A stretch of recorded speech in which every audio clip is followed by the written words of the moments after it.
I found that nothing in life is worthwhile unless you take risks. Nothing. Nelson Mandela said, "There is no passion to be found playing small and settling for a life that's less than the one you're capable of living." Now, I'm sure in your experiences in school and applying to college and picking your major and deciding what you want to do with life, I'm sure people have told you to make sure you have something to fall back on. Make sure you got something to fall back on, honey. But I never understood that concept, having something to fall back on. If I'm going to fall, I don't want to fall back on anything except my faith. I want to fall forward. I figure at least this way I'll see what I'm going to hit. Fall forward. This is what I mean. Reggie Jackson struck out 2,600 times in his career, the most in the history of baseball. But you don't hear about the strikeouts. People remember the home runs. Fall forward.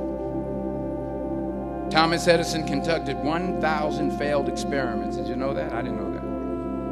Because the 1,001st was the light bulb. Fall forward.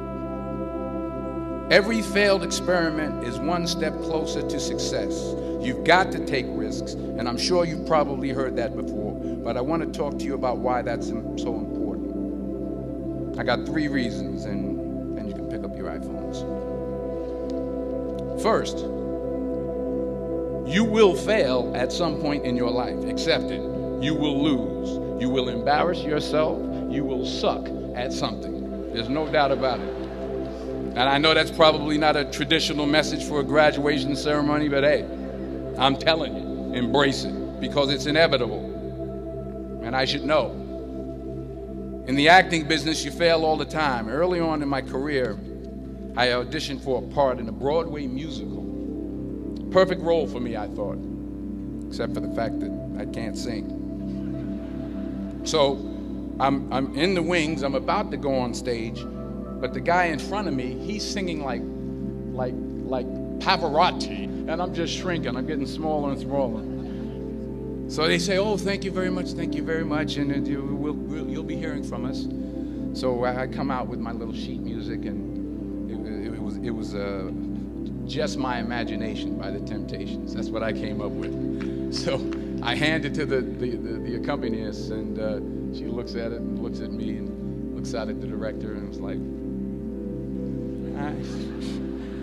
So I start, I'm going to sing. I'm like, "It's just my imagination once again, and they're coming away with me." And I'm not saying anything, so I'm thinking I'm getting better. So I start getting into it. Running. This, thank you very much, Mr. Washington. Thank you.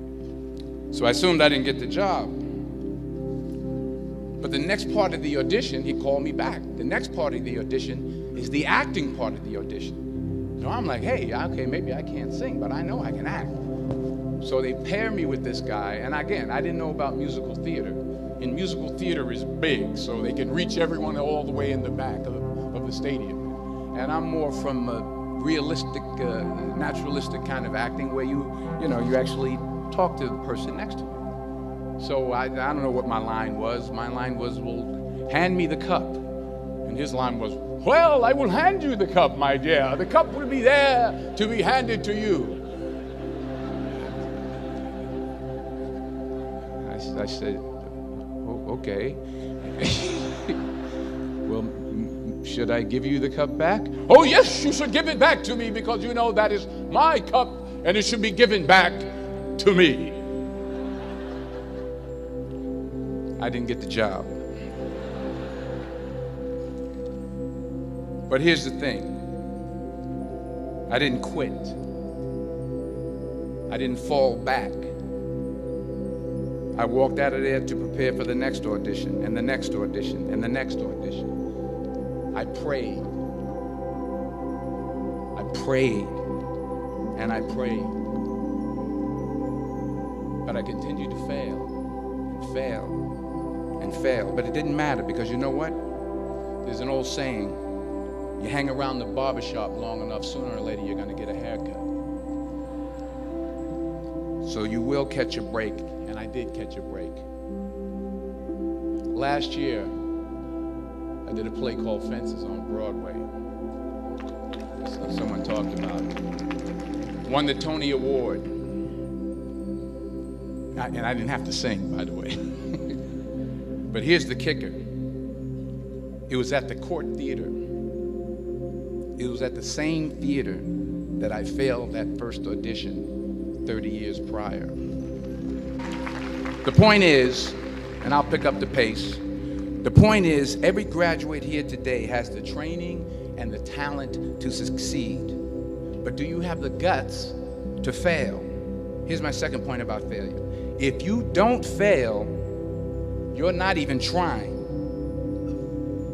I'll say it again. If you don't fail, you're not even trying. My wife told me this great expression. To get something you never had, you have to do something you never did.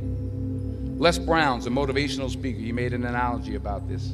He says, imagine you're on your deathbed, and standing around your deathbed are the ghosts representing your unfulfilled potential.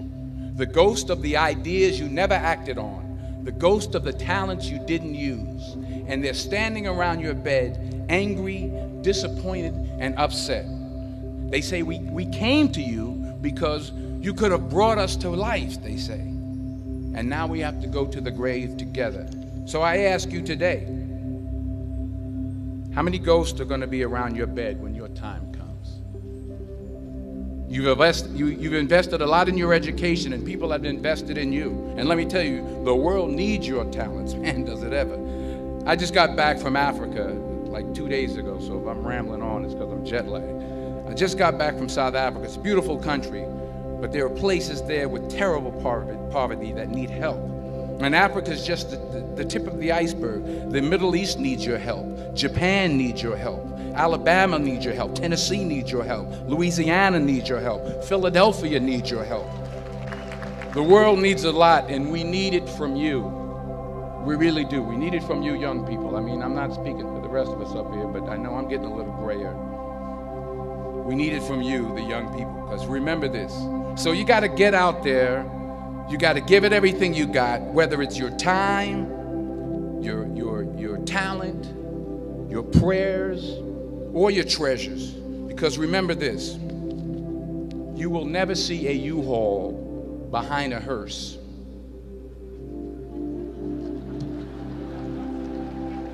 I'll say it again. You will never see a U-Haul behind a hearse. You can't take it with you.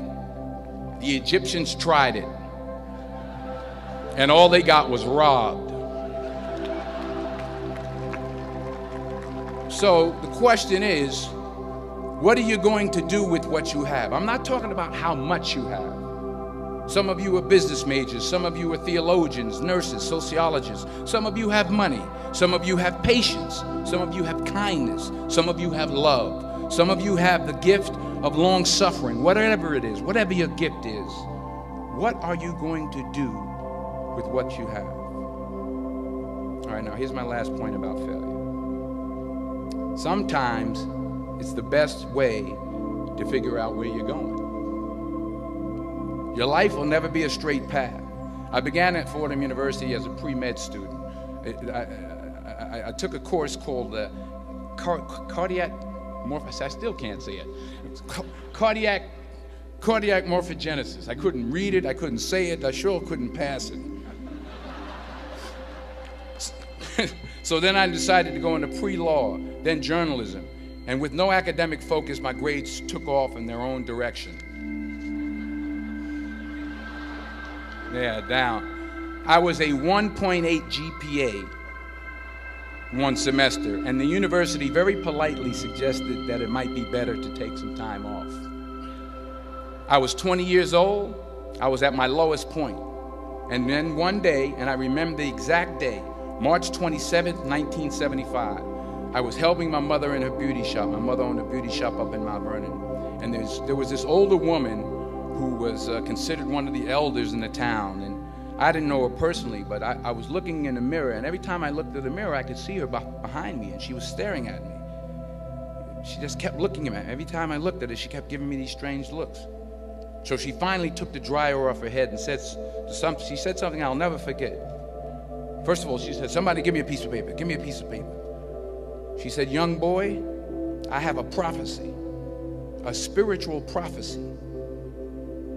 She said, "You are going to travel the world and speak to millions of people." Now, mind you, I'm 20 years old. I'm flunked out of school. In fact, like a wise ass, I'm thinking to myself, maybe she's got something in that crystal ball about me getting back into school next fall. But maybe she was on to something, because later that summer, while working as a counselor at a YMCA camp in Connecticut, we put on a talent show for the campers. And after the show, another counselor came up to me and asked, "Have you ever thought about acting? You're good at that." So when I got back to Fordham that fall, I got in and I changed my major once again for the last time. And in the years that followed, just as that woman prophesied, I have traveled the world and I have spoken to millions of people through my movies. Millions who up till this day couldn't see me, who up till this day I couldn't see while I was talking to them, and they couldn't see me. They could only see the movie. They couldn't see the real me. But I see you today, and I'm encouraged by what I see. And I'm strengthened by what I see. And I love what I see. Let me conclude with this one final point, and actually the president kind of brought it up. It has to do with the movie Philadelphia. She stole my material. Many years ago, I did this movie called Philadelphia. We filmed some of the scenes right here on campus. Philadelphia came out in 1993. Most of you were probably still in diapers. Some of the professors too.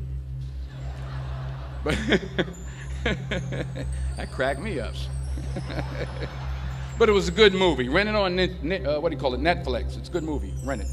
I get 23 cents every time you rent it. Please, rent it. True.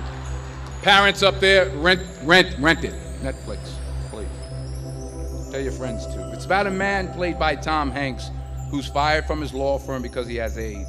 He wants to sue the firm, but no one's willing to represent him until a homophobic ambulance chaser lawyer, played by yours truly, takes on the case.